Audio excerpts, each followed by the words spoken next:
देखिए इंडिया की ना एक पॉलिसी है नेबरहुड फर्स्ट। इंडिया सिर्फ उस पॉलिसी की वजह से ना चुप बैठा हुआ है, वरना बांग्लादेश ने बदतमीज़ी की, तमाम तरहदें पार कर दी हैं। वो आटा नहीं है, ठीक है, खाने पीने को कुछ है नहीं, और तुम लोग मांगने चले हो बिहार दे दो, उड़ीसा दे दो, और ये चीज़ें मांग रहे हो, तो ये चीज़ सरासर बहुत गलत है। लेकिन इंडिया सुपर पावर बन चुकी है, ठीक है, उसकी इकोनॉमी बहुत ज़्यादा स्ट्रांग हो चुकी है, उनकी करेंसी बहुत ज़्यादा स्ट्रांग हो चुकी है, उनके यूएसए के साथ ट्रेड है, उनका हर जगह वर्ल्ड में कोई ऐसी जगह नहीं जहाँ वो ट्रेड ना करते हो। जिस तरह बांग्लादेश उनसे 3 शहर मांग रहा है, इस तरह तो मेरे ख्याल से आजकल कोई जाके लड़की का रिश्ता भी नहीं मांगता जिस तरह वो 3 शहर मांग रहे हैं। ऐसे ही है। अस्सलाम वालेकुम, मैं आपका होस्ट मेहर तनवीर और आप मेरा यूट्यूब चैनल देख रहे हैं मेहर तनवीर रिएक्ट्स। बांग्लादेश इस वक्त इतने क्राइसिस के अंदर है, लेकिन फिर भी बांग्लादेश के सेक्रेटरी ने एक और बयान जारी करते हुए ये कहा है कि अगर इंडिया हमसे कोई शहर मांग रहा है तो सबसे पहले हमारे 3 शहर हमें दिए जाएं, जिसमें उन्होंने कहा है हमें बंगाल और बिहार और उड़ीसा।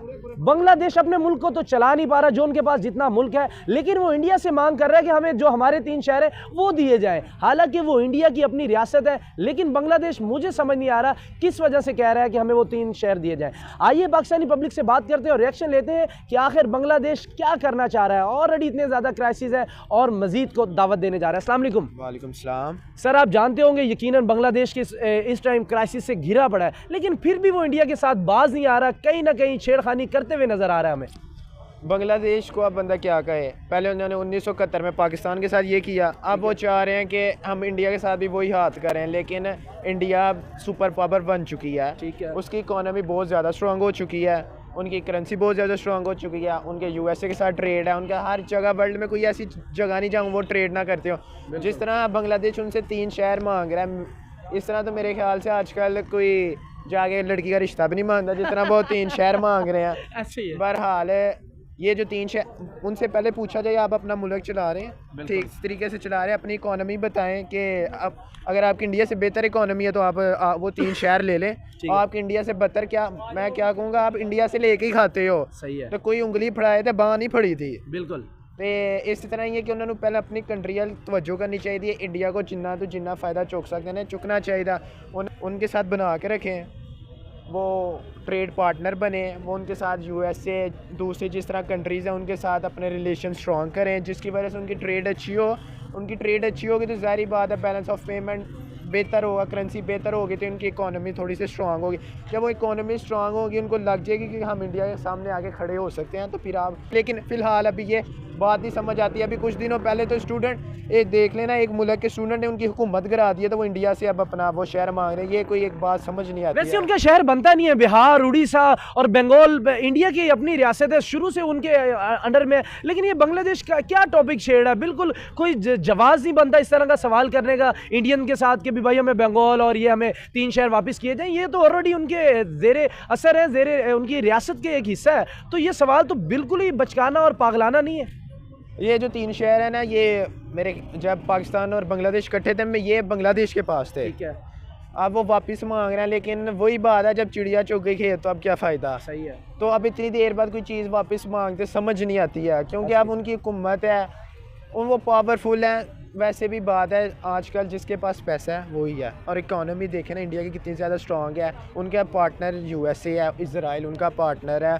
बहरहाल जो चाइना है कहीं जिसकी इंडिया के साथ नहीं बनती, लेकिन ऑलमोस्ट बकाया सारी कंट्रीज़ के साथ, चाइना के साथ बनती है या नहीं बनती वो उनके बॉर्डर के मामला है, लेकिन इकोनॉमी पे वो कोई रियायत नहीं कर रहे। दोनों मुल्क तिजारत अपनी एक्सपोर्ट इंपोर्ट कर रहे हैं एक दूसरे के साथ। मैशत के पे मामले पे, तिजारत के मामले पे ना इंडिया बैकफुट पे गया और ना ही चाइना गया। दोनों मुल्क वो कह रहे हैं बॉर्डर एक साइड पर, बट इकोनॉमी की जंग एक साइड पर। ये अब बांग्लादेश को सीखना चाहिए ना। चाइना और इंडिया आजकल के सबसे बड़े एनिमी है, क्योंकि पिछले दिनों इनकी जंग हुई है उधर तो लद्दाख पर देख लें, लेकिन उन्होंने ट्रेड अपनी बंद नहीं की, उन्होंने कोई बेवकूफ़ाना हरकत नहीं की। लेकिन ये जो बांग्लादेश कर रही है ये तो एक बेवकूफ़।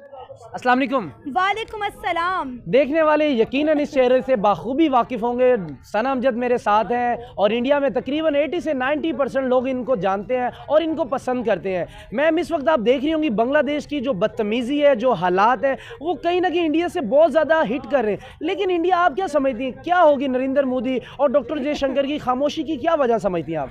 देखिए इंडिया की ना एक पॉलिसी है नेबरहुड फर्स्ट। इंडिया सिर्फ उस पॉलिसी की वजह से ना चुप बैठा हुआ है, वरना बांग्लादेश ने बदतमीज़ी की, तमाम तर हदें पार कर दी हैं। कल हमने देखा कि जिस तरह उन्होंने तुर्किश मेड 6 ड्रोन जो हैं वो इंडिया के बॉर्डर पे तैनात कर दिए। इंडिया भी ज़ाहिर चुप नहीं बैठ सकता। इंडिया के ड्रोन्स आपको पता है कि बांग्लादेश से कई ज़्यादा पावरफुल है, और हमने देखा है कि इंडिया अपने डिफेंस सेक्टर को कितना ग्रो कर चुका है। इंडिया ने जो 31 USA से ड्रोन लिए थे, उन्होंने तो कुछ ड्रोन जो हैं वहीं बॉर्डर पर तैनात कर दिया। अब आज की ताज़ा खबर क्या है कि बांग्लादेश इंडिया को धमका रहा है कि भाई हम उड़ीसा पर, बंगाल पर और हम जो है बिहार पर कब्ज़ा कर लेंगे। मतलब अपनी औकात से बढ़ चढ़कर इंडिया को धमकियां दे रहा है। और मैं कहती हूँ कि भाई आफरीन है इंडिया के ऊपर।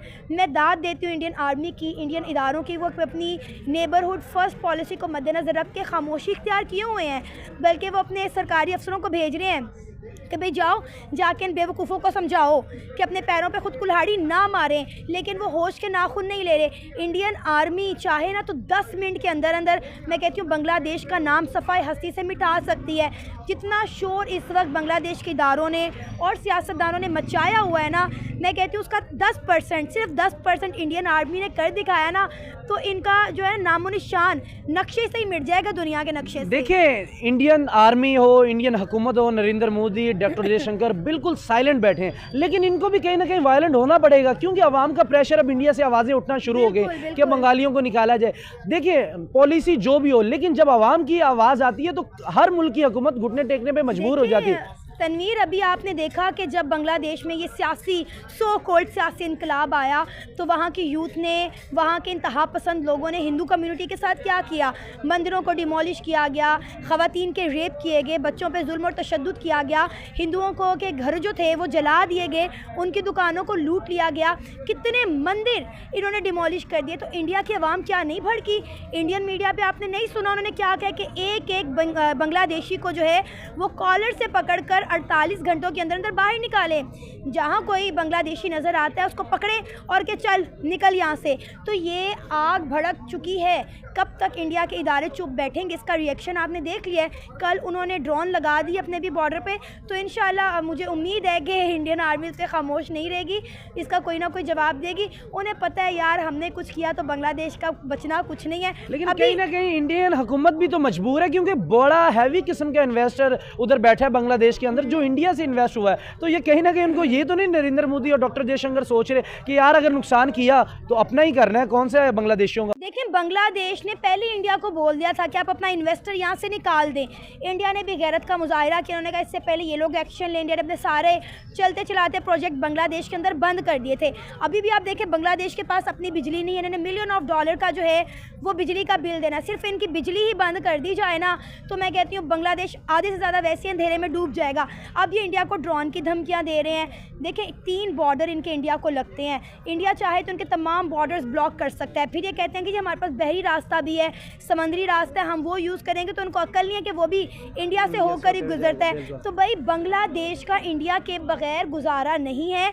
बांग्लादेश को ये बात जितनी जल्दी मैं कहती हूँ समझ में आ जाए उतना बांग्लादेश के लिए अच्छा होगा। देखिए, इंडियन जो बांग्लादेश की आर्मी है वो 6-7 ड्रोन वहाँ लगा के बॉर्डर के साथ क्या साबित करना चाह रहे हैं? मतलब ये आप बेवकूफ़ पॉलिसी नहीं समझेंगे बांग्लादेश की? इतना बड़ा मुल्क है, आपके 6-7 ड्रोन उनको क्या कहेंगे? एक ही ड्रोन मारेंगे आपका सारा मुल्क का बेड़ा गर्क हो जाना है। और आप वहाँ खड़े करके उनके लिए तो ये पटाखे वगैरह ही हैं इंडियन आवाम के लिए। नहीं, ऐसा नहीं होना चाहिए। बांग्लादेश को अकल के नाखून लेने चाहिए। जो पाकिस्तान के साथ किया इन्होंने वो ये इंडिया के साथ नहीं कर सकते। बांग्लादेश को नहीं भूलना चाहिए कि इंडिया ने हमेशा कितना सपोर्ट इन लोगों को किया है। और पाकिस्तानी भी बांग्लादेश की वजह से इंडिया को बुरा भला कहते रहे कि 1971 में इंडिया ने जो है बांग्लादेश को जो है मशरिकी पाकिस्तान से बांग्लादेश बनने में सपोर्ट किया था। तो मेरा कंगाल मुल्क था, उसको उठा के इंडिया ने कहाँ से कहाँ लगा दिया। और उन्हीं के साथ आप टके की वैल्यू चेक कर लेना कि टका कितना वैल्यूएबल है। पाकिस्तान की करेंसी को आप देखें और अब आप देखें कि चंद दिनों में उनके मुल्क में किस तरह का जो है मौशी बहरान आया है। तमाम इंडस्ट्रीज उनकी तबाह होकर रह गई हैं।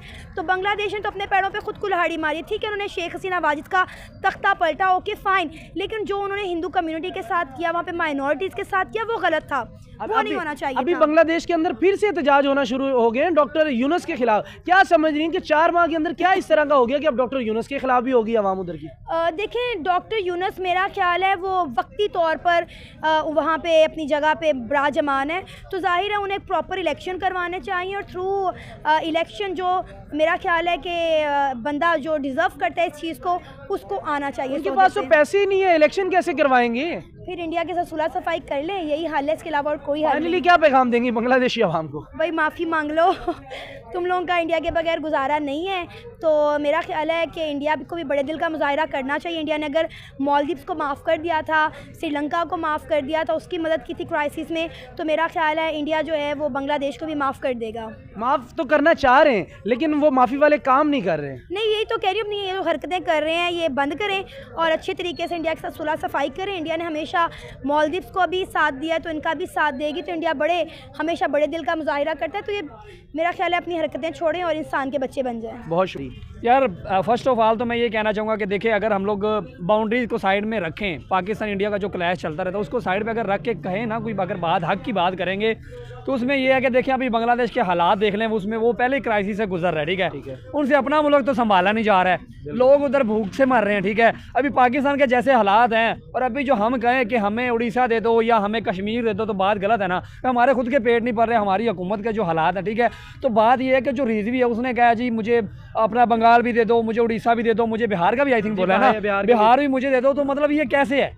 मतलब ये तो नहीं ना होता अब पाकिस्तान उठ के कह दे कि भाई ये जो मुंबई जो महाराष्ट्र वो सारी पाकिस्तान की, तो ऐसे नहीं होता है, ठीक है। ये तो एक होता है कि बस अगले बंदे को उंगल देने वाली बात है कि उंगली दे दो अगले बंदे को, तो ठीक है, आगे से फिर पूरा हाथ देंगी। इंडिया देखें इतने कुछ होने के बावजूद इंडिया खामोश है कहीं ना कहीं। उसकी सबसे बड़ी रीज़न ये है कि इंडिया की बहुत हैवी किस्म की इन्वेस्टर बांग्लादेश के अंदर इन्वेस्टमेंट मौजूद है, क्योंकि उनके इंडस्ट्री एरिया सारा इंडिया के बिजनेसमैन है। तो कहीं ना कहीं इंडिया ये सोचने पे मजबूर है कि यार नुकसान करें तो करें किसका, अगर हिट करते हैं तो नुकसान तो हमारे। यार मैं एक चीज़ आपको बताता हूँ, देखिए ना, एक बात होती है औकात की, कोई चीज़ें ऐसी होती है जो बंदा कोई चीज़ की मांग करता है वो करता है औकात के बाहर। अभी वो जो रिजवी है वो मैंने देखा वो बंदा वो वैसे ही बड़ा शोदास है ना, वो बड़ा तेज़ चालाक बनता है, सेक्रेटरी जो है, ठीक है, उसको मैंने देखा तो वो कर रहा है बात औकात के बाहर।